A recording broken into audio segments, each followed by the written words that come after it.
Welcome to our channel. आज का कहानी शुरू करने से पहले जल्दी से बेल आइकन को दबाकर हमारे चैनल को सब्सक्राइब कर दीजिए और नए नए कहानी देखने का मजा लीजिए। चाय बनाते बनाते फिर आंखें भीग गई। कहीं कोई देख ना ले, इस डर से पूर्वी अपनी आंसू पोंछ लिए और सबको चाय देकर पूर्वी ने अपनी मोबाइल चेक करने लगी। उसकी माँ की आखिरी मैसेज उसे बीते हुए कल में ले गई। माँ ने कितने कॉल किए थे, कितना बुलाया था। कुछ दिनों के लिए आजा बेटी, बात करूं सरिता जी से। बोल पूर्वी। रहने दीजिए माँ, मैं खुद ही उनसे बात कर लूंगी, वो मना थोड़ी ना करेंगे। यही कहकर पूर्वी कितने दिनों तक माँ को टालती रहती थी। कुछ दिनों तक माँ उसको अपनी पास बुलाने को जिद करती रहती थी, लेकिन अचानक पता नहीं क्या हुआ, फिर माँ ने आने को मना ही कर दिया। पूर्वी बेटा, सोच रही हूँ मैं ही तेरे घर कुछ दिनों के लिए आ जाऊं। उस बहाने दामाद जी और सरिता जी से भी मिल लूंगी। यही माँ की आखिरी कॉल और मैसेज था। पूर्वी अक्सर अपनी माँ की आखिरी मैसेज पढ़कर रोती रहती थी। पूर्वी को हमेशा ऐसा लगता है कि इस मैसेज में माँ ने जो संदेश दिया है, असल में माँ वो एक कहना नहीं चाहती थी, शायद कुछ और ही कहना चाहती थी या कुछ छुपा रही थी। यही सोच पूर्वी को हमेशा परेशान करती रहती थी। माँ से आखिरी समय पर वो मिल भी नहीं पाई थी। यही दर्द और छुवन उसे अंदर से खा रही थी। अब पूर्वी प्रेम और सरिता जी से कटी कटी रहने लगी थी। इस छुवन ने पूर्वी की अंदर की प्रेम को खत्म करना शुरू कर दिया था। धीरे धीरे वो एक मशीन सी बनती जा रही थी, एक ऐसा रोबोट जो मिला हुआ आदेश तो पालन करता है, लेकिन दिल से उनसे जुड़ता नहीं है। प्रेम और सरिता जी एक अलग ही किस्म के प्राणी थे। वो दोनों अपनी ही दुनिया में खोए हुए रहते थे। प्रेम हमेशा अपने कामों में व्यस्त रहता था और खाली समय में अपने दोस्तों के साथ पार्टी करता था। पूर्वी के पास बैठकर उसके साथ दो पल प्यार भरे बातें करे, उसके पास उतना ही समय नहीं था। और सरिता जी दिन भर टीवी के सामने बैठी रहती थी और बचा समय में किट्टी पार्टी करती रहती थी। अगर कभी वो रसोई में जाती थी तब वो पूर्वी की कामों को लेकर हजार गलतियां निकालती रहती थी, या तो अपनी बीते हुए कल की कारनामे सुनाती रहती थी। काश कोई बच्चा उसके साथ होता तो उसके साथ वो अपना समय बिता लेती। यही सोचकर पूर्वी और भी दुखी हो जाती। पूर्वी की शादी को 8 साल हो चुके थे, लेकिन औलाद का सुख उसे अभी तक नहीं मिला था। शुरू में ही प्रेम बच्चा नहीं चाहता था, इसलिए शादी के 3-4 साल बीत जाने के बाद भी उसने इस बात को टाला। लेकिन आगे भगवान की मर्जी, अब चाहने पर भी ऊपर वाला देना नहीं चाहता था। प्रेम के लिए ये सब इतना चिंता का विषय नहीं था। वो कभी भी अनाथालय आश्रम से बच्चा गोद लेने के लिए तैयार था, लेकिन सरिता जी की इच्छा थी उनकी खानदान प्रेम की खून से ही आगे बढ़े, इसलिए वो किसी भी बच्चे को गोद लेना नहीं चाहती थी। उस समय पूर्वी की माँ ने भी बहुत मन्नतें मांगी, हर दर पर सर झुकाया, लेकिन अपनी बेटी की गोद भर नहीं सकी। पूर्वी ने अपनी पिता को बचपन में ही खो दिया था, इसलिए उसकी माँ ही उसके लिए सब कुछ थी। पूर्वी बहुत सुंदर थी और पढ़ी लिखी भी थी। उसकी सुंदरता के कारण सरिता जी ने पूर्वी की माँ को मांगकर प्रेम और पूर्वी की शादी करवाई थी। शुरू में सब कुछ अच्छा था, लेकिन धीरे धीरे खुशियां कहीं खोने लगी थी। सरिता जी अपने गोद में पोते पोतियों को खिलाना चाहती थी, लेकिन प्रेम अभी अपना लाइफ एंजॉय करना चाहता था। बस इसी वजह से सरिता जी और पूर्वी के बीच दूरियां बढ़ने लगी थी। पूर्वी ने अपनी पक्ष रखने की पूरी कोशिश की, लेकिन सरिता जी कभी समझना नहीं चाहती थी। आखिरकार पूर्वी ने प्रेम को बच्चे के लिए मना ही लिया, लेकिन तब वक्त कुछ और ही खेल खेलने लगा था। दोनों पूर्ण रूप से स्वस्थ थे, लेकिन उन्हें औलाद का सुख नहीं मिल रहा था। काफी डॉक्टर्स को दिखाया, सब कुछ किया, लेकिन कुछ सफलता हासिल नहीं हुई।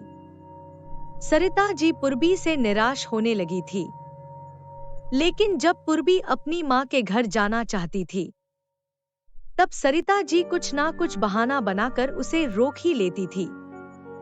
उसे अपनी मायके कभी छोड़ती नहीं थी। प्रेम हमेशा से एक आजाद ख्यालों का लड़का था। घर की बाहर भी एक उसकी दुनिया थी। शादी असल में उसने अपनी मां की खुशी के लिए की थी। पिता भाई किसी का भी प्यार बचपन में पूर्वी को नहीं मिला था, इसलिए वो अपनी पति में एक ऐसा दोस्त, एक ऐसा जीवन साथी चाहती थी जिससे वो हर बात कर सके, जो उसके साथ उसके गम में शरीफ हो, जो उसके नजर से दुनिया को देखे। लेकिन सच्चाई उसके बिल्कुल विपरीत थी। प्रेम वैसा नहीं था जैसे वो सोचती थी।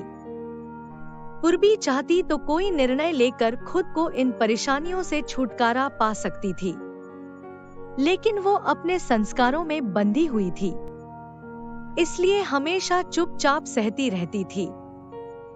पूर्वी की एक पक्की सहेली थी जिसका नाम चारू था। वो उसकी बचपन की दोस्त थी। पूर्वी अपनी हर बात चारू से शेयर करती थी। चारू ने उसे हमेशा आगे बढ़कर एक नया रास्ता चुनने के लिए प्रेरित करती थी। पूर्वी, तू कब तक ऐसी सहती रहेगी? तू प्रेम से डिवोर्स क्यों नहीं ले लेती? तेरी आगे तेरी पूरी जिंदगी पड़ी है। तू फिर से एक नई जिंदगी शुरू कर सकती है। इस तरह घुट घुट कर कब तक तू जिंदा रहेगी? नहीं चारू, मैं प्रेम से डिवोर्स नहीं ले सकती।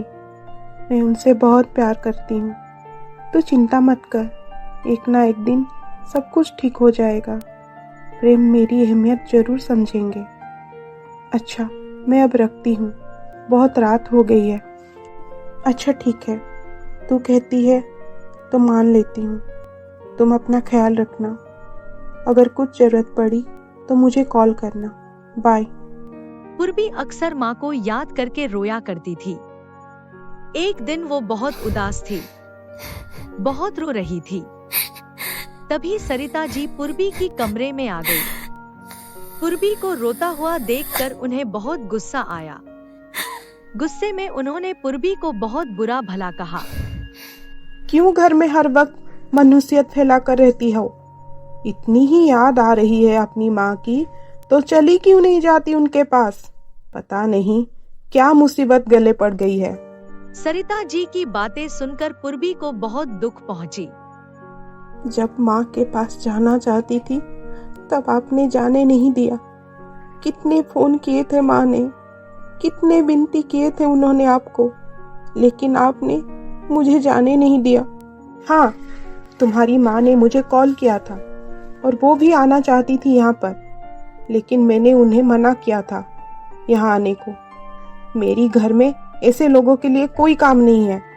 और तुम एक कान खोल के सुन लो, अगर तुम ये रोने धोने का काम अभी बंद नहीं किया तो तुम्हारे लिए इस घर की दरवाजा हमेशा हमेशा के लिए बंद हो जाएगा। समझी तुम? नरक कर दी है तुमने मेरी बेटे की जिंदगी। पता नहीं किस मनुष्य घड़ी में मैंने तुम्हें बहू बना के इस घर में लाया था। सरिता जी गुस्से में बहुत कुछ बोल दी। पूर्वी को अपने कानों पर यकीन नहीं हो रहा था। पूर्वी को इन बातों की उम्मीद बिल्कुल नहीं थी कि उसकी सब आशाएं टूट गई। इस सदमा पूर्वी सहन नहीं कर पाई और जोर जोर से रोने लगी। ऐसे ही एक हफ्ते बीत गई। सर, आपका ऑर्डर। प्रेम ने मेनू कार्ड पढ़कर ऑर्डर दे दिया। कुछ देर इधर उधर देखने के बाद प्रेम की नजर पूर्वी के ऊपर पड़ी। पूर्वी अभी भी बहुत उदास लग रही थी। देखो पूर्वी, मैं आज के जमाने का तेज रफ्तार इंसान हूँ। तुम्हारी तरह सोचने का बीमारी नहीं है मुझे। मैं ये चाहता हूँ कि तुम अपने आप को बदल लो। माँ की बातों का ध्यान ना दिया करो और जो हो गया उसे भूल जाओ। वैसे भी मैं 1 महीना के लिए ऑफिस के काम से अमेरिका जा रहा हूँ। माँ के साथ ढंग से रहना। मेरे पास इन सब फिजूल बातों के लिए वक्त नहीं है। पूर्वी चुपचाप प्रेम की बातें सुन रही थी। प्रेम, मुझे लगा था कि तुम मुझे यहाँ मेरे लिए ही लेकर आए हो। तुम्हें मेरी फिक्र है, लेकिन मैं गलत थी। 1 मिनट, मैं तुम्हारे लिए ही यहाँ आया हूँ, मेरे सारे काम छोड़कर। तुम दोबारा जॉब शुरू क्यों नहीं कर लेती? लेकिन इस बार जरा ढंग की ऑफिस में करना। मैं बात करता हूँ तुम्हारे लिए, मुझे कोई टेंशन नहीं चाहिए। पूर्वी प्रेम को हैरान होकर देखने लगी, फिर कुछ सोचकर बोली, प्रेम, मैं भी तुम्हारे साथ चलती हूँ अमेरिका। कुछ दिन वहाँ रहूंगी तो मेरा भी मन बदल जाएगा। तुम क्या करोगे अमेरिका जाकर मेरे साथ? तुम्हारी रोती हुई सूरत ना हमेशा रोती हुई रहती है। मेरा भी मूड खराब हो जाएगा। और अगर तुम मेरे साथ अमेरिका जाओगी तो माँ का ध्यान कौन रखेगा? हमेशा अपनी पड़ी रहती है ना तुम्हें। मुझे हमेशा अपनी पड़ी रहती है? सचमुच प्रेम, ये तुम कह रहे हो? माँ भी चल सकती है ना हमारे साथ? माँ का भी पासपोर्ट है। वी ऑल आर फैमिली प्रेम। वो भी अगर बाहर घूमने जाएंगी तो उनका भी मन अच्छा रहेगा। सबका दुख समझती हूँ प्रेम। एक नई शुरुआत करने के लिए सोच रही हूँ। तुम्हें मेरा साथ देना चाहिए। तुम्हें देखता हूँ तो ऐसा लगता है कि हिंदी फिल्म का कला साहित्य देख रहा हूँ। बेरंग और बोरिंग। जो बोला है उतना करो, अपने आप को सुधारो। माँ की अभी उम्र नहीं है खुद को बदलने की, इसलिए तुम्हें खुद को ही बदलना पड़ेगा। प्रेम की ये बात सुनकर पूर्वी दुख से भर उठी। उसे मन हुआ कि वो अभी और इसी वक्त वहां से चली जाए। वो गुस्से से प्रेम को देखने लगी। तभी उसने महसूस किया कि अचानक से प्रेम मुस्कुराने लगा है। उसके आंखों से प्यार नजर आया। पूर्वी हैरान हो गई। आई अंडरस्टैंड पूर्वी। ऐसे बोलकर प्रेम ने पूर्वी की सर पर हाथ रख लिया। पूर्वी का सारा गुस्सा एकदम से गायब हो गया। यही तो वो चाहती थी। पूर्वी इमोशनल हो गई। उसकी आंखें भर आई। वो उठकर प्रेम को गले लगाने वाली थी, तब किसी की आवाज ने उसे चौंका दिया। अरे प्रेम, तुम यहाँ? सर, आप यहाँ? पूर्वी, ये हमारे नए बॉस है। बहुत अच्छे हैं, बिल्कुल दोस्तों की तरह। प्रेम बहुत खुश होकर बोला। प्रेम के नए बॉस बहुत अच्छे और सुलझे हुए इंसान लगे पूर्वी को। कुछ समय साथ में बिताकर वो चले गए, लेकिन पूर्वी की झोली में डाल गए खुशियां एक उम्मीद। शायद जिंदगी ने उसे मुस्कुराने की एक नई मौका देना चाह रही थी। हो सकता है उनके साथ रहकर प्रेम भी बदल जाए। यही सोचकर पूर्वी खुश हो गई। प्रेम सचमुच बदलने लगा था और पूर्वी को समय भी देने लगा था। वो ऑफिस से आने के बाद पूर्वी के साथ बैठकर ढेर सारे बातें करता था। पूर्वी को बहुत प्यार करने लगा था। प्रेम का प्यार पाकर पूर्वी भी खिल उठी थी। पुरानी बातें भूलकर आगे बढ़ने की कोशिश करने लगी थी। कुछ दिनों में प्रेम अमेरिका चला गया। वहां से माँ और पूर्वी को फोन करता था। दुख हो या खुशी, ये भाव इंसान की अंदर होता है। जब आप खुश होते हैं तो आप हर जगह खुशी ढूंढ लेते हैं। यही हाल पूर्वी का भी था। वो अब सरिता जी का ध्यान पहले से ज्यादा अच्छी तरह से रखने लगी थी। सरिता जी भी उसके साथ अब अच्छी बर्ताव करने लगी थी। ये देखकर पूर्वी और भी ज्यादा खुश थी। इसलिए वो ये सारी बातें चारू को बताने के लिए उसे फोन करने लगी। चारू जब फोन उठाई तब उसे पूर्वी की खुश भरा आवाज सुनाई दी। क्या बात है, आज हमारी ट्रेजेडी क्वीन जूही चावला कैसे बन गई? ये सब तो हमारे डायरेक्टर साहब का कमाल है। ट्रेजेडी क्वीन का रोल तो एक मजबूरी है, वरना मुझे तो जूही चावला जैसी चुलबुली रोल करना पसंद है। फिर तो भगवान जी आपको यही रोल हमेशा दें, यही मेरी दुआ है। दोनों सहेलियों ने बहुत समय तक आपस में बात की। पूर्वी को खुश देखकर चारू भी बहुत खुश थी। अब वो यही चाहती थी कि प्रेम सचमुच सुधर गया हो। बहुत जल्दी मिलने का वादा करके चारू फोन रख दिया। कितनी देर लगा दी, मैंने कब से तेरी इंतजार कर रही थी। आ अंदर आ और बता तू कैसी है। मैं ठीक हूँ बाबा। तू जानती है मैं तेरे लिए तेरी पसंद की पूरी, सब्जी और गाजर की हलवा बनाई हूँ। तुम्हें बहुत पसंद है ना? पूर्वी को इतना खुश देखकर चारू भी बहुत खुश हुई। उसे उसकी आंखों पर यकीन नहीं हो रहा था। एक वक्त ऐसा था जिसमें पूर्वी की घर वाले उसे पसंद नहीं करते थे, लेकिन आज वो लोग पूर्वी को अपने पलकों में बिठा रहे थे। ये बात सुनकर चारू हैरान हो रही थी। चारू बेटा, अब तुम्हें मिल गया समय यहाँ आने को। पूर्वी कब से तुम्हें मिलने को राह देख रही थी। कितने महीने के बाद तुम यहाँ आए हो। सरिता जी का इतना प्यार भरा बातें सुनकर चारू एकदम से हैरान हो गई थी, क्योंकि उसे पहले कभी सरिता जी से ऐसी सम्मान नहीं मिली थी। चारू को कुछ समझ में नहीं आ रहा था कि ये सब क्या चल रहा है। कोई इतना कैसे बदल सकते हैं। प्रेम को भी अमेरिका से आए हुए 1 हफ्ते हो चुके थे। भगवान करे सब कुछ ठीक हो, यही दुआ चारू मन में कर रही थी। ये थी पूर्वी और चारू की आखिरी मुलाकात। चारू एक लेखिका थी। उसने बहुत नाम भी कमाया था और पैसा भी। उसको अपनी काम की सिलसिले से कुछ महीने लंदन में रहना पड़ा। उस बीच चारू और पूर्वी के बीच बातचीत का कनेक्शन थोड़ा कम हो गया था। चारू काम की वजह से पूर्वी को इतना समय नहीं दे पाती थी, उसके साथ बात नहीं कर पाती थी, जिसकी वजह से वो बहुत दुखी महसूस करती थी। अब कुछ दिन ही बाकी है पूर्वी, उसके बाद मैं इंडिया लौट आऊंगी। तुमसे मिलने के लिए तुम्हारे घर जाऊंगी। हम दोनों मिलकर ढेर सारे बातें करेंगे। और कुछ दिनों में चारू अपना काम खत्म करके इंडिया लौट आती है। सबसे पहले वो घर आकर पूर्वी को कॉल करती है, लेकिन पूर्वी को कॉल नहीं लगता है। चारू उसके साथ कोई संपर्क नहीं कर पाती। उसके बाद चारू प्रेम और सरिता जी को फोन लगाया, लेकिन उनसे भी संपर्क नहीं हो पाया। चारू बार बार पूर्वी को फोन करती रही, लेकिन पूर्वी का फोन नॉट रीचेबल दिखा रहा था। इसलिए चारू परेशान होकर पूर्वी के घर पर गई, लेकिन कुछ पता नहीं चला। पड़ोसियों को भी कुछ पता नहीं था। उन्होंने भी पूर्वी और उसके घरवालों के बारे में कुछ नहीं कह पाए। चारू निराश होकर घर लौट आई। वो पूर्वी को हर जगह तलाश करने लगी। न्यूज़पेपर में इश्तहार दिया, पुलिस से मदद ली, लेकिन पूर्वी और उसके घर वालों का कुछ पता नहीं चला। ऐसे ही दिन बीतते गए।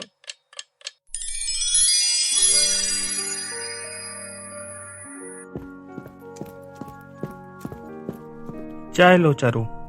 चारू चौंक कर पीछे देखी तो रोहित ऑफिस से आ चुका था। तुम क्यों चाय बनाए? मुझे बोल देते, मैं बना लेती। मैं आज जल्दी घर आ गया तो सोचा कि अपनी पत्नी को थोड़ा मेरे हाथ से चाय बनाकर पिलाऊं। ऐसे इतना बुरा चाय नहीं बनाता हूँ मैं। रोहित की बातों से चारू मुस्कुराने लगी। चारू, तुम इस तरह हमेशा मुस्कुराती रहो, अच्छी लगती हो। मैं तुम्हें वैसे ही देखना चाहता हूँ जैसे तुम कॉलेज के समय में थी, चुलबुली और खुश मिजाज। मैं जानता हूँ तुम पूर्वी को लेकर हमेशा परेशान रहती हो। इन 7 सालों में तुमने उसे बहुत ढूंढने की कोशिश की, पर वो नहीं मिली। इसलिए कुछ बात वक्त पर छोड़ दो, वक्त सब कुछ ठीक कर देगा। मैं चाहती तो हूँ खुश रहने की, लेकिन पूर्वी की यादें मुझे हमेशा आती है और मैं परेशान हो जाती हूँ। जिन सवालों का हमारे पास जवाब नहीं होता उन्हें हम भगवान में ढूंढते हैं, मंदिर में ढूंढते हैं। बस इसी सोच के साथ चारू और रोहित मंदिर चले गए। मंदिर से लौटने के समय चारों, मुझे ऑफिस के काम से 15 दिन के लिए सिंगापुर जाना है। तुम और पीहू भी मेरे साथ चलो। ऐसे भी पीहू को समर वैकेशन की छुट्टी होने वाली है। तुम दोनों थोड़ा बाहर घूम आओगे तो तुम्हें भी अच्छा लगेगा और पीहू भी एंजॉय कर पाएगी। चारू ने हाँ कर दी। पीहू चारू और रोहित की 5 साल की बेटी है। वो पढ़ाई और चुलबुलेपन में नंबर 1 है। सिंगापुर जाने के बारे में सुनकर पीहू बहुत खुश हुई। गूगल में सर्च करके कहां-कहां घूमना है, क्या-क्या खाना है, सबकी एक लिस्ट बना डाली। लिस्ट देखकर चारू और रोहित मुस्कुराने लगे। चारू भी काफी दिनों के बाद खुश नजर आ रही थी। पीहू के साथ घूमने जाने का प्रोग्राम सचमुच बहुत अच्छा था। चारू ने धन्यवाद भरी नजरों से रोहित को देखा। जवाब में रोहित मुस्कुरा दिया। समझदार और सच्चे जीवन साथी के साथ जीवन काटना बहुत आसान हो जाती है। रात हो गई थी। चारू पीहू को सुलाकर खुद सोने के लिए आई। आधी रात में चारू पूर्वी के बारे में सोच के घबराकर उठ गई। उसे लगा कि जैसे पूर्वी बहुत ही मुसीबत में है। उसने बाजू में देखा तो रोहित सो रहा था। चारू बहुत देर तक सोफा में बैठी रही। कब अचानक से उसकी आंख लग गई उसे पता नहीं चला। सुबह उसकी फोन बजी और उसकी आंखें खोल गई। चारू जल्दी से फोन उठा लिया, कहीं रोहित का नींद ना खराब हो जाए। हेलो चारू। सीमा दीदी, कितने दिनों के बाद आप कॉल किए? हाँ, थोड़ा कामों में बिजी थी, इसलिए कॉल नहीं कर पाती थी। तू बता कैसी है? रोहित और पीहू कैसे हैं? हम सब यहाँ ठीक है दीदी। आप बताइए, कैसे हो आप? मैं भी ठीक हूँ। सुनो चारू, मैं शादी कर रही हूँ प्रवीण जी से। बस इसलिए मैंने तुम्हें कॉल किया था। अब तक शादी का डेट नहीं निकला है। डेट निकलने के बाद मैं फिर से तुम्हें बता दूंगी। तुम सबको मेरी शादी में आना होगा। ये तो बहुत खुशी की बात है दीदी। हम सब शादी में जरूर आएंगे। अच्छा, तो मैं अब फोन रखती हूँ। जी दीदी, बाय। उसके बाद चारू फोन रख देती है। वो सीमा दीदी की शादी के बारे में सुनकर बहुत खुश थी। चारू सुबह की चाय के समय जब सीमा दीदी की शादी की खबर रोहित को सुनाई तो वो हैरान हो गया। फिर अचानक से खुशी की लहर उसके चेहरे पर खिल गया। रोहित ने जल्दी से सीमा दीदी को फोन लगा दिया। कुछ देर बात करने के बाद आंखें बंद करके बैठ गया। चारू ने प्यार से रोहित की सर पर हाथ रखा। तुम ठीक तो हो? जानती हूँ, ये बहुत बड़ी बात है। मुझे बहुत खुशी हो रही है। आखिर भगवान है इस दुनिया में। रोहित धीरे से चारू की हाथ अपने हाथ में ले लिया और सीमा दीदी के बारे में बताने लगा। अपने बारे में तो सब सोचते हैं, अपनों के लिए तो सब सोचते हैं, लेकिन सीमा दीदी हमेशा दूसरों के लिए जीती रही है, अपनी खुशियां कुर्बान करती रही है। जब सीमा दीदी और प्रवीण जी के बारे में पापा को पता चला था तो वो बहुत मुश्किल हो गई थी। वैसे तो सीमा दीदी ताऊ जी की बेटी है, लेकिन पापा उन्हें बहुत प्यार करते थे। पापा को बिल्कुल अच्छा नहीं लगा जब उन्हें उनके रिश्तों के बारे में पता चला। ताऊ जी भी उनके शादी के लिए नहीं माने, साफ मना कर दिया। उनकी फैसला सुनकर दीदी ने भी कोई जिद नहीं की, बस शादी ना करने का फैसला कर दिया था। पापा और ताऊ जी दोनों ने ही दीदी से मुंह मोड़ लिया था। दीदी ने बहुत संघर्ष किया।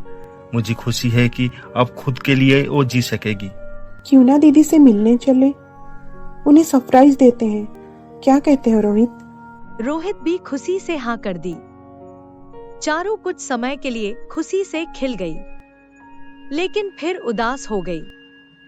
रोहित समझ गया कि ये चिंता पूर्वी को लेकर थी। चिंता स्वाभाविक थी। अगर आपको आपकी किसी भी क्लोज फ्रेंड की लंबी समय तक कुछ खबर ना मिले तो चिंता तो हो ही जाती है। चारू को चिंता में देखकर रोहित भी चिंतित हो गया। अजीब अजीब सी विचार उसकी मन में आने लगे। घबराकर उसने अपनी आंखें बंद कर ली। रोहित को गंभीर चिंता में देखकर चारू समझ ली कि रोहित उसके लिए ही परेशान है। कहाँ खो गए रोहित?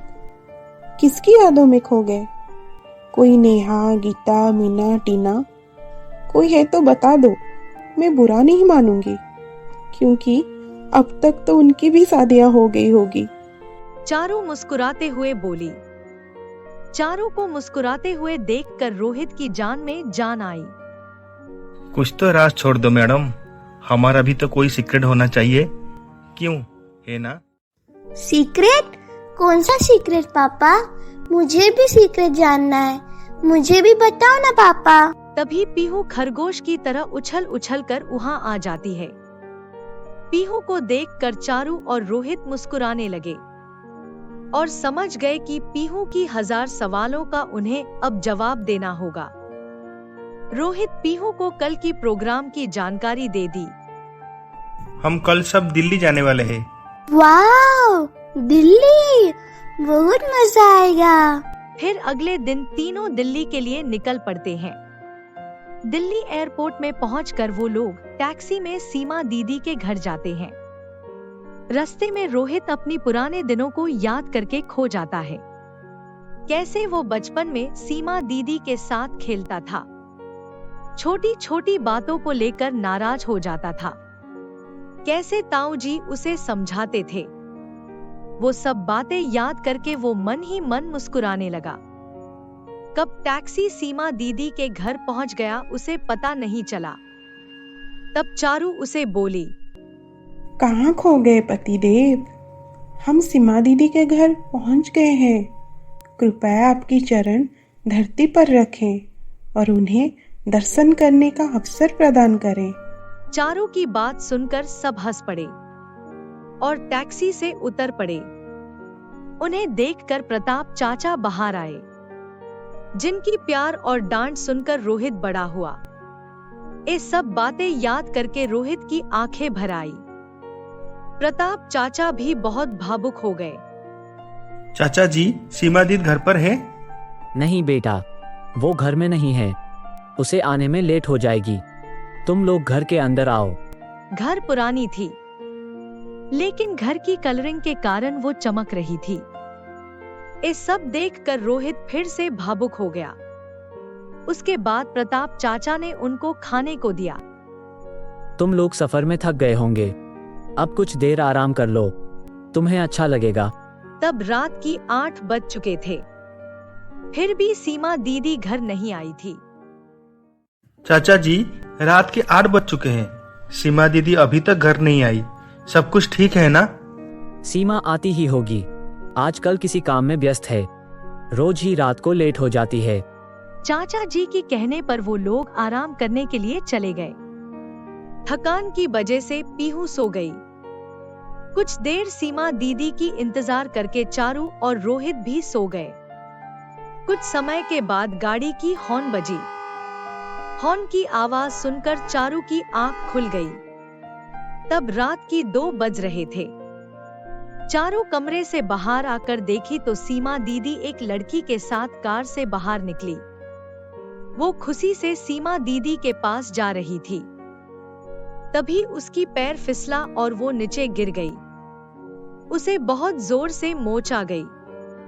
मोच के कारण वो चिल्लाई। उसकी आवाज सुनकर सीमा दीदी और चाचा जी वहां पर पहुंच गए। रोहित की भी नींद खुल गई। वो भी चारू के पास पहुंच गया। चारू, तुम्हें तो बहुत जोर से मोच आई है। रोहित, उसे कमरे में लेकर चलो। चारू को बहुत दर्द हो रही थी, इसलिए सीमा दीदी ने उसे हल्दी वाला दूध देकर प्रवीण जी को फोन किए, क्योंकि वो एक डॉक्टर थे। सीमा दीदी की फोन करते ही प्रवीण जी जल्दी से आ गए और चारू की पैर चेक किए और उसकी पैर में क्रेफ्ट बैंडेज लगाए और उसे एक इंजेक्शन दिए। चारू को बहुत दर्द हो रही थी, इसलिए वो इंजेक्शन लेते ही सो गई। डरने की कोई बात नहीं है, 2-3 दिन तक चारू ठीक हो जाएगी, लेकिन उस 2-3 दिन तक उसे चलने फिरने के लिए ना दिया जाए तो ठीक होगा। मैं अब चलता हूँ, कल फिर आऊंगा। ऐसे कहकर प्रवीण जी चले गए। अगले दिन चारू जब उठी तो उसका दर्द थोड़ा कम हो गया था। चारू तुम बैठे रहो, प्रवीण जी ने तुम्हें चलने के लिए मना किया है। तब सीमा दीदी चाय लेकर कमरे में आए। ए लीजिए चाय। मैं तुम दोनों के लिए चाय यहाँ पर ले आई। चारू, अब तुम्हें कैसा लग रहा है? अब थोड़ा दर्द कम है दीदी।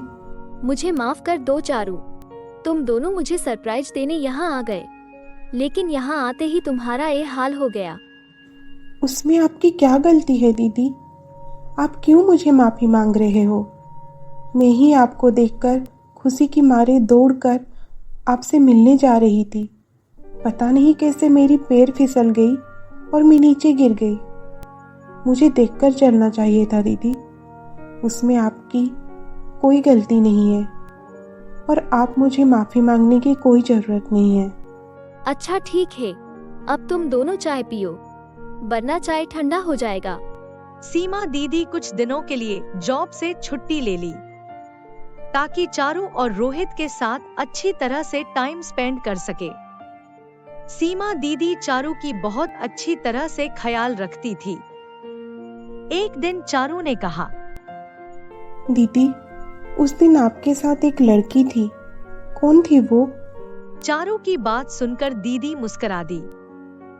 अच्छा चलो, मैं तुम्हें उससे मिला ही देती हूँ। थोड़ी देर में दीदी ने उसे बुला ही लिया। वो चारू की कमरे में ही बैठ गई। चारू, एक काव्या है, हमारी अनाथ आश्रम की देखभाल करने में मेरी मदद करती है।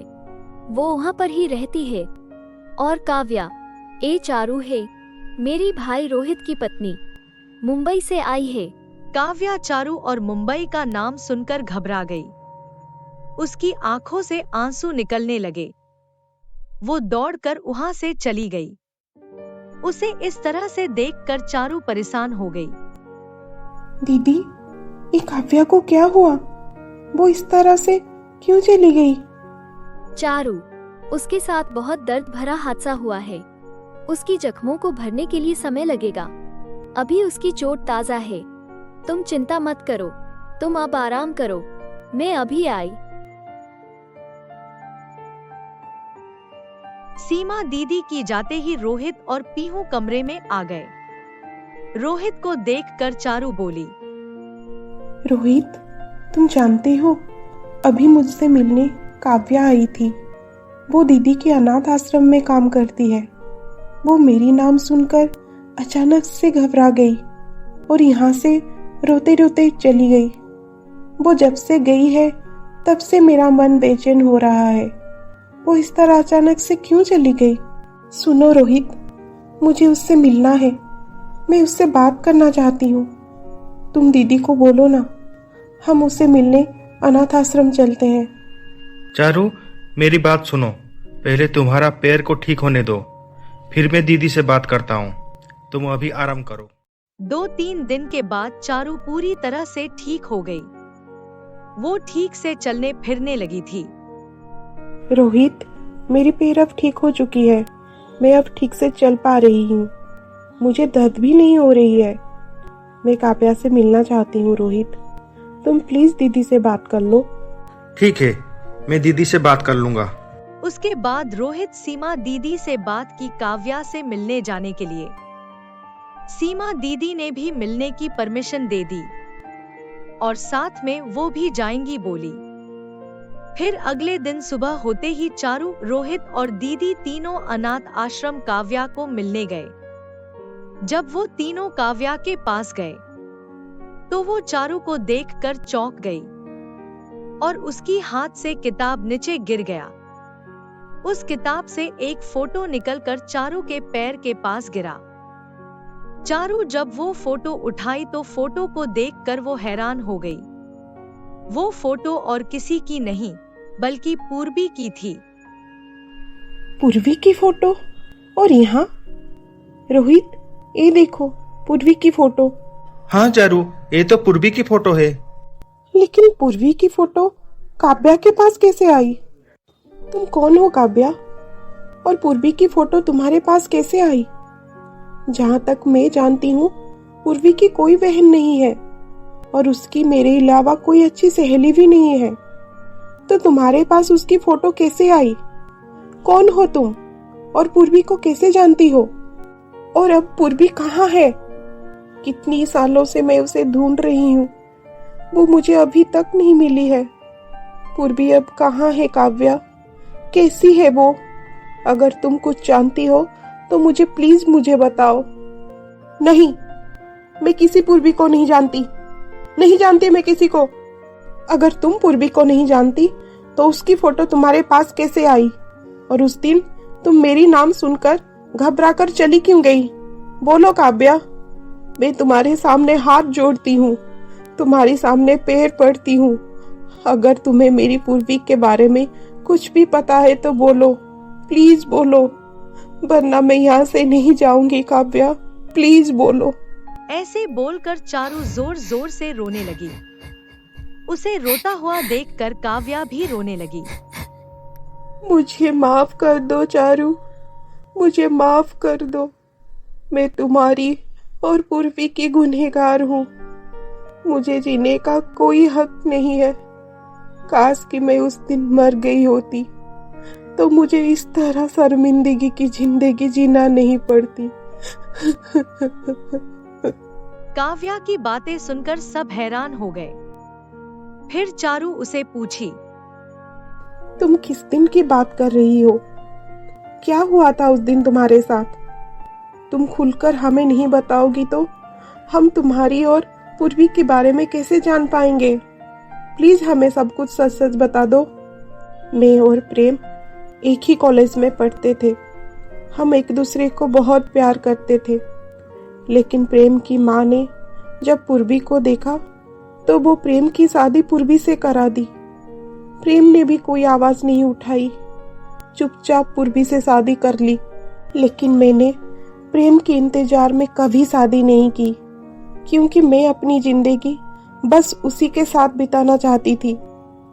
बहुत सालों के बाद एक दिन अचानक से मॉल में मेरी और प्रेम की मुलाकात हुई।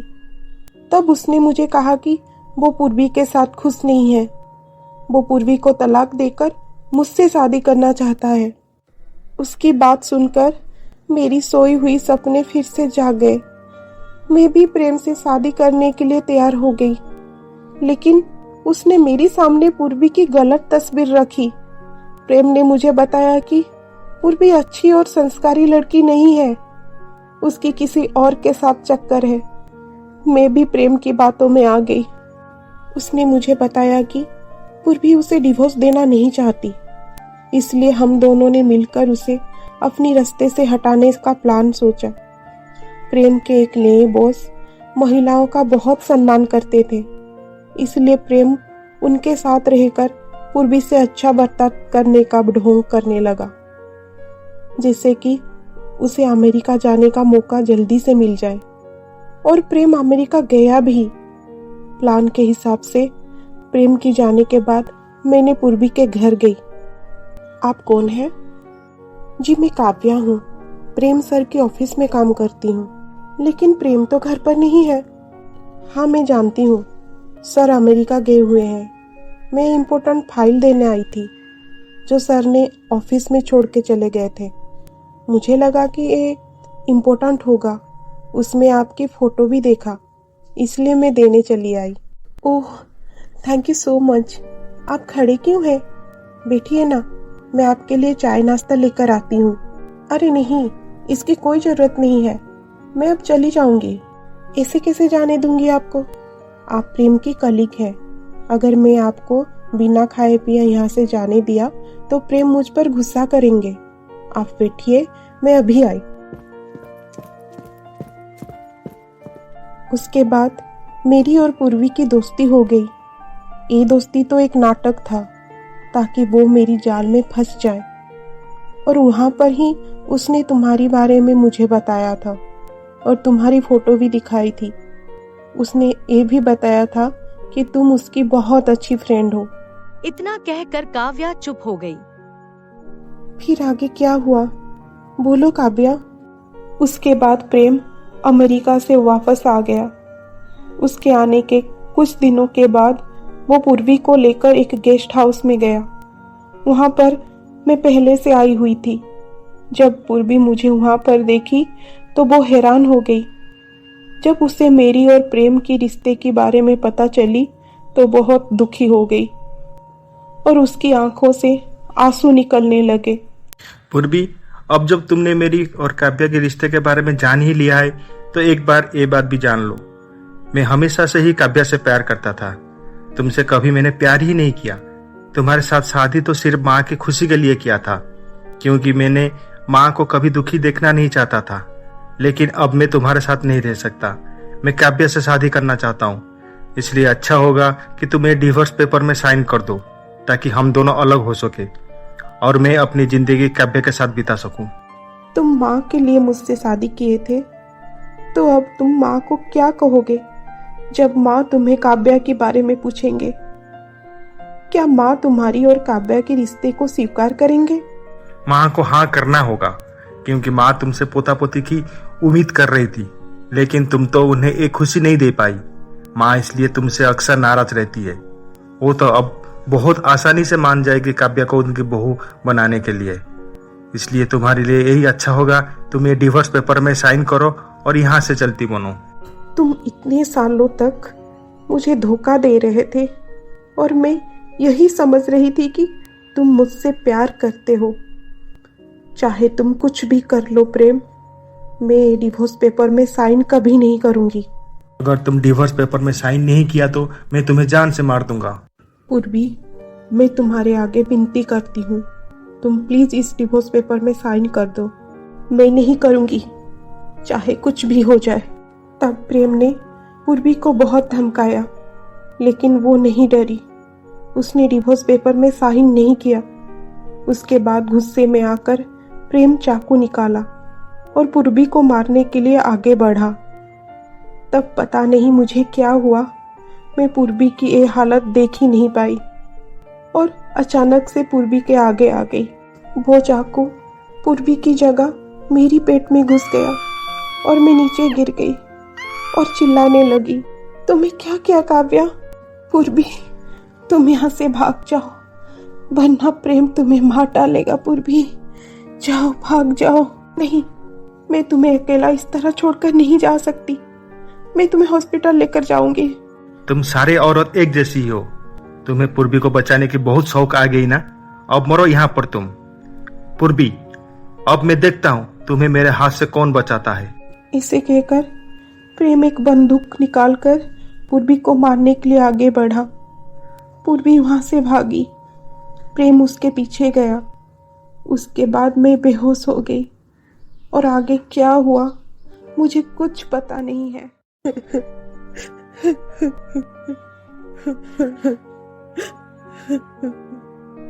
जब मुझे होश आई तब मैं खुद को हॉस्पिटल में पाई। मैं हॉस्पिटल में कैसे पहुंची वो भी मुझे याद नहीं है। मैं एक अनाथ लड़की थी, इसलिए सीमा दीदी ने मुझे यहाँ आसरा दिया। हॉस्पिटल से डिस्चार्ज होने के बाद से ही मैं यहाँ पर हूँ। मुझे कभी जानने की हिम्मत नहीं हुई कि पूर्वी और प्रेम कहाँ पर है, क्योंकि ये सब की जिम्मेदार सिर्फ मैं ही हूँ। अगर मैं प्रेम की जिंदगी में वापस नहीं आती तो ये सब हादसा नहीं होता। सारी सच्चाई जानकर सब हैरान और दुखी हो गए थे। काव्या खुद को दोषी मानकर फुट फुट कर रो रही थी। तब अचानक से उसे चक्कर आया और वो बेहोश हो गई। ये देखकर उसे हॉस्पिटल में भर्ती करवाया गया। चारों को कुछ समझ में नहीं आ रहा था कि ये सब क्या हो रहा है। ये सब एक पहेली बन चुका था। वो मन ही मन पूर्वी के बारे में सोच सोच कर परेशान हो रही थी। उसे देखकर रोहित ने कहा, रिलैक्स चारू, सब ठीक हो जाएगा। तुम इतनी परेशान मत हो, हमें पूर्वी जरूर मिल जाएगी। लेकिन कैसे और कहाँ रोहित? काव्या के पास पूर्वी की तस्वीर देखकर एक पल में ऐसा लगा कि पूर्वी मुझे बहुत जल्दी मिल जाएगी, लेकिन वो आशा भी मेरा निराशा में बदल गया। अब हमें ये भी पता नहीं है कि पूर्वी अब जिंदा है या फिर नहीं। उसके साथ क्या हुआ होगा रोहित। ये सब सोच सोच के मेरा मन बहुत घबरा रहा है। मैं पागल हो जाऊंगी, मैं पागल हो जाऊंगी। मेरा मन कह रहा है कि पूर्वी को कुछ नहीं हुआ होगा, वो जिंदा होगी और हमें बहुत जल्दी मिल जाएगी। तुम भगवान के ऊपर भरोसा रखो, सब ठीक होगा। इतने में डॉक्टर आते हैं। काव्या जी अब पूरी तरह ठीक हैं। स्ट्रेस के कारण उन्हें चक्कर आया था। आप उन्हें अब मिल सकते हैं। थैंक यू डॉक्टर, आपका बहुत बहुत शुक्रिया। उसके बाद सब काव्या को मिलने गए। काव्या अभी भी खुद को दोषी मानकर रो रही थी। तब चारू ने कहा, काव्या, तुम खुद को दोषी मानकर इस तरह रो मत।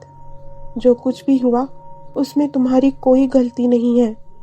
गुनहगार तो प्रेम है। उसने ही तुम्हें और पूर्वी को धोखे में रखा। तुम तो पूर्वी की जान बचाने की पूरी कोशिश की थी, इसलिए तुम अपने आप को दोषी मत समझो। अब तुम रोना बंद करो और थोड़ी देर आराम करो। तुम्हें आराम की बहुत जरूरत है। तब ये सारी बातें एक लेडी डॉक्टर सुन रही थी। वो काव्या के पास आकर बोली, आप काव्या से ना हो ना? मुझे माफ कीजिएगा, मैं यहाँ बहुत देर तक खड़ी होकर आप लोगों की बात सुन रही थी। प्लीज बताइए, आप काव्या हो ना? आप कौन हो और मेरी पूरी नाम कैसे जानती हो? मैं आपको सब कुछ बताऊंगी। पहले आप मेरी सवालों का जवाब दीजिए। आप काव्या हो ना? आप पहले मित्तल इंडस्ट्री में काम कर रही थी ना? हाँ, मैं काव्या हूँ। मैं पहले मित्तल इंडस्ट्री में काम करती थी। वहाँ प्रेम भी मेरे साथ काम करते थे। लेकिन आप कौन हो? आप मेरे बारे में इतना क्यों पूछ रहे हो? मैं इसी हॉस्पिटल में काम करती हूँ और मैं एक मनोचिकित्सक हूँ और मेरा नाम रूपाली है। मुझे आप सबसे एक बहुत जरूरी बात करनी है। मैं आपकी मदद करना चाहती हूँ, इसलिए आप में से कोई 2 बंदे मेरे साथ मेरी केबिन में आइए। मुझे बहुत जरूरी बात करनी है। डॉक्टर रूपाली की बात सुनकर सीमा दीदी और रोहित डॉक्टर रूपाली के साथ उनकी केबिन में चले गए। चारू और काव्या बड़े बेसब्री से इंतजार कर रहे थे कि आगे क्या होगा। चारू बहुत दुखी थी। पूर्वी के लिए वो सोच सोच कर परेशान हो रही थी कि पूर्वी के साथ क्या हुआ होगा। तभी कुछ समय के बाद सीमा दीदी और रोहित वापस आ गए। आज शाम को काव्या को डिस्चार्ज मिल जाएगा और कल सुबह हम सब नागपुर जाएंगे। मुझे उम्मीद है कि वहां पर सारी पहेलियां का राज खुल जाएंगे और चारू, तुम्हें तुम्हारी सवालों का जवाब भी मिल जाएगा। इसलिए अब शांत होकर घर चलो। काव्या के डिस्चार्ज होने के बाद सीमा दीदी उसे ले आएंगी। तुम मेरे साथ चलो। रोहित बहुत शांति से बोला। रात भर कोई भी सो नहीं पाया। फिर अगले दिन सब नागपुर के लिए निकल पड़े। रास्ते भर सब खामोश रहे। कोई किसी से बात नहीं कर रहा था। सब एकदम से चुपचाप थे। करीब दोपहर की 3 बजे गाड़ी नागपुर पहुंची। सब होटल में पहुंचकर फ्रेश हुए और खाना खाकर फिर से गाड़ी में बैठ गए और अपनी मंजिल के लिए निकल पड़े। कुछ समय के बाद रोहित ने एक घर के सामने अपनी गाड़ी रोक ली जिसका पता डॉक्टर रूपाली दिए थे। सब घर के अंदर गए। आप लोग अंदर आइए। मैं डॉक्टर रिया हूँ। मुझे डॉक्टर रूपाली आपके आने का खबर दे दी थी। उसके बाद चारू बेसब्री से पूर्वी को मिलने अंदर चली गई। पूर्वी, पूर्वी, कहाँ हो तुम? देखो, मैं आई हूँ, तुम्हारी सहेली। कहाँ हो तुम पूर्वी? सब चारू के पीछे भाग रहे थे, लेकिन चारू बस पूर्वी की नाम पुकार कर उधर से इधर भाग रही थी। तभी उसे एक कमरे से किसी की आवाज सुनाई दी। चारू उस कमरे की अंदर गई। तब वो देखी कि एक औरत जिसकी बाल बिखरी पड़ी थी, वो एक खिलौना पकड़कर गाना गा रही थी। चंदा है तू, मेरा सूरज है तू, तू मेरी तारा है तू, चंदा है तू, मेरा सूरज है तू। सो जा मेरा राजा बेटा, सो जा, तुझे मुझसे कोई अलग नहीं कर सकता। सो जा, सो जा, सो जा। तब उस औरत की नजर चारू के ऊपर पड़ी। वो गुस्से में आकर चारू को धक्का दे दिया। तुम मेरे बेटे को मारने आई हो ना? मैं सब जानती हूँ। तुम उसके साथ मिलकर मेरे बेटे को मार डालोगी। चले जाओ यहाँ से, वरना मैं तुम्हें मार डालूंगी। चले जाओ यहाँ से तुम। तभी नर्स आकर उस औरत को लेकर इंजेक्शन दे दी। उसके बाद वो औरत सो गई। डॉक्टर रिया सभी को दूसरे कमरे में लेकर गई। अचानक से हुए हमले के कारण चारू बहुत घबरा गई थी। उसकी दिमाग कुछ काम नहीं कर रहा था। डॉक्टर रिया उसे पानी पीने को दिए। चारू जी, आप ठीक तो हो ना? हाँ, मैं ठीक हूँ, लेकिन मैं पहचान नहीं पा रही हूँ कि ये औरत कौन है। ये सरिता जी हैं, प्रेम की माँ। बहुत बुरा असर पड़ा है उनके दिमाग पर। ये बात सुनकर सब चौंक गए। चारू ज्यादा हैरान हो गई। उसकी आंखों की आगे सरिता जी की पुराना चेहरा घूम गया। हमेशा तैयार होकर रहने वाली महिला का आज क्या हालत हो गया है। उसे अपनी आंखों पर यकीन नहीं हो रहा था। बहुत ही उलझा हुआ केस है उनका। मुझसे पहले सरिता जी का ट्रीटमेंट डॉक्टर रूपाली कर रही थी, लेकिन उनका ट्रांसफर दिल्ली हो गया। तब वो सरिता जी का केस मुझे देके गए। मुझे बहुत ज़्यादा मेहनत करनी पड़ी है उनकी इलाज करने में। जब मैं अपनी ट्रीटमेंट से उनकी समस्या की जड़ को जानना चाहा, तो मुझे पता चला कि पूर्वी को उन्होंने बहू इसीलिए बनाया था ताकि वो प्रेम को अपनी पल्लू में बांध सके। सरिता जी ने मुझे बताया था कि प्रेम बहुत आज़ाद किस्म का लड़का था। उसका कई लड़कियों के साथ संबंध थे। वो शादी करना ही नहीं चाहता था। इसलिए जब सरिता जी पूर्वी की खूबसूरती देखी तो उन्हें लगा कि पूर्वी ही प्रेम को अपनी बस में कर सकती है, पर ऐसा हुआ नहीं। उन्हें लगता है कि पूर्वी ही उनकी बेटे की बर्बादी की जिम्मेदार है। शुरू से लेकर अंत तक वो शुरू से ही आक्रामक रह चुके हैं, लेकिन जब से वो कोर्ट केस हारे हैं, उनकी दिमागी संतुलन पूरा ही खराब हो चुका है। वो अक्सर पागलों की तरह हरकत करती रहती हैं। Court case? कैसा कोर्ट केस? क्या हुआ था? बताइए रिया जी। उससे पहले कि डॉक्टर रिया चारू की सवालों का जवाब देते, तभी उनके मोबाइल पर कॉल आता है। कमरे में नेटवर्क ना मिलने पर वो बाहर जाकर बात करने लगी। चारू उनकी बात सुनकर हैरान थी कि एक कोर्ट केस का क्या मामला है। उसको और इंतजार करना पड़ रहा था, इसलिए उसकी बेचैनी और बढ़ने लगी। वो वहां से उठकर दूसरे कमरे में जाने लगी। उसको देखकर रोहित भी चारू के पीछे गया। चारू कमरे की अंदर जाने पर देखी कि उस कमरे की हर सामान ठीक तरह से रखी हुई है।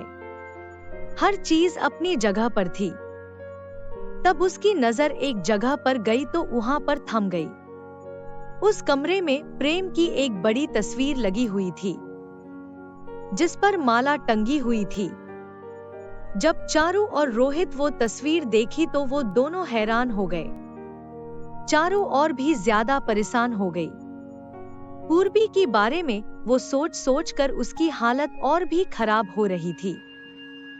रोहित उसे जल्दी से कमरे से बाहर ले आया। तब डॉक्टर रिया भी आ गई।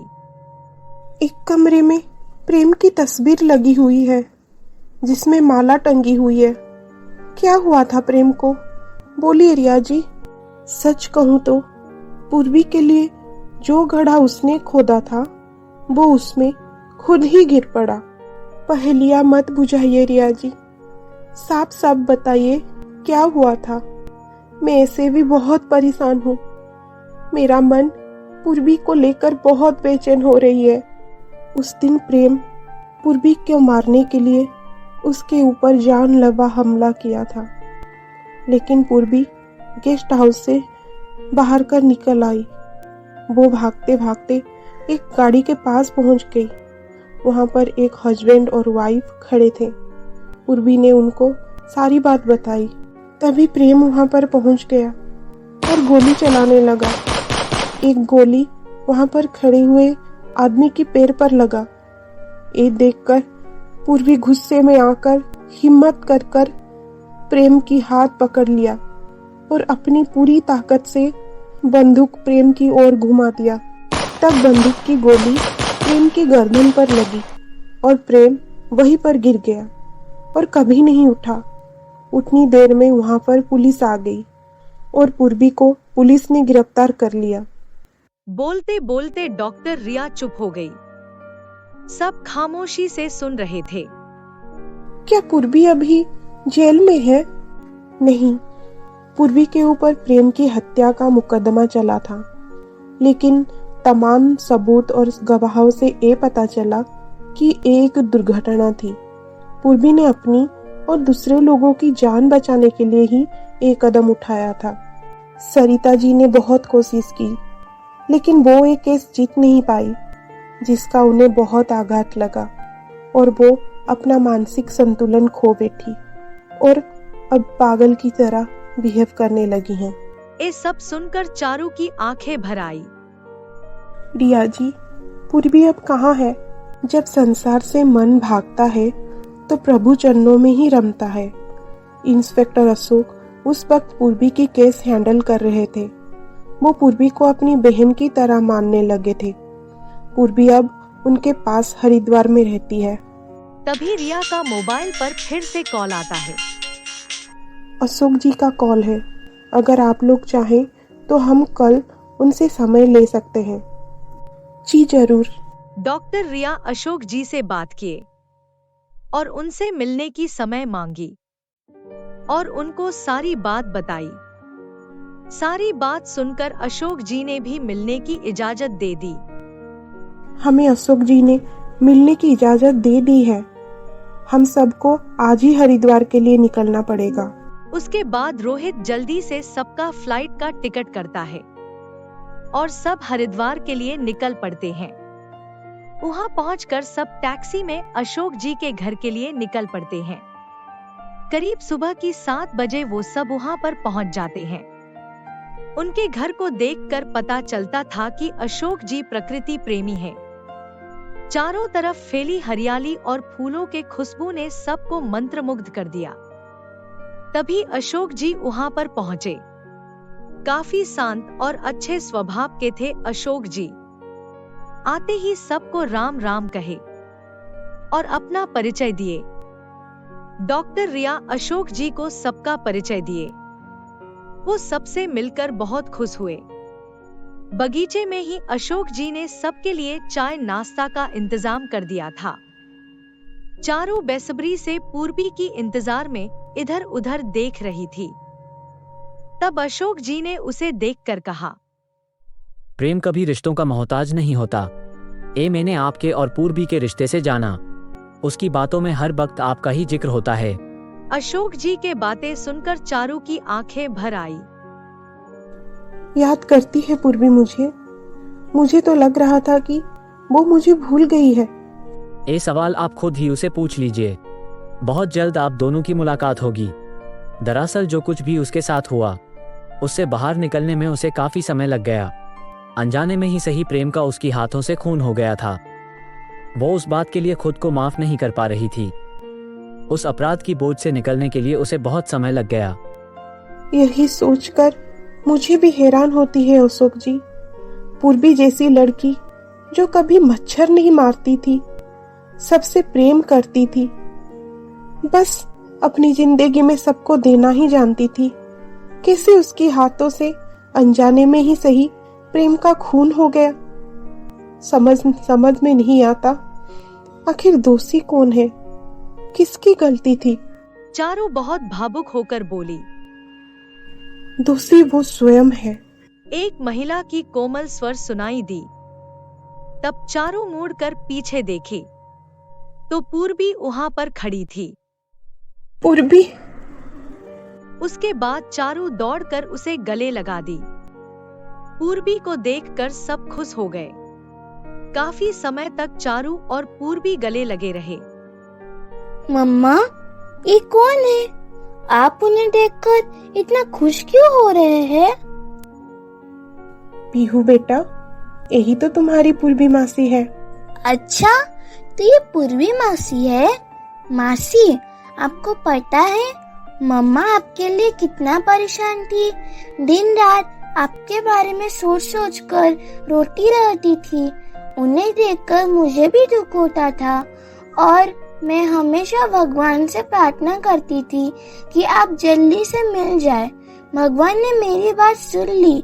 देखो, आप मिल गए। ये तो आप चारू की बेटी हो। पूर्वी ने खुशी से पीहू को अपनी गोदी में ले ली और उसे ढेर सारा प्यार किया।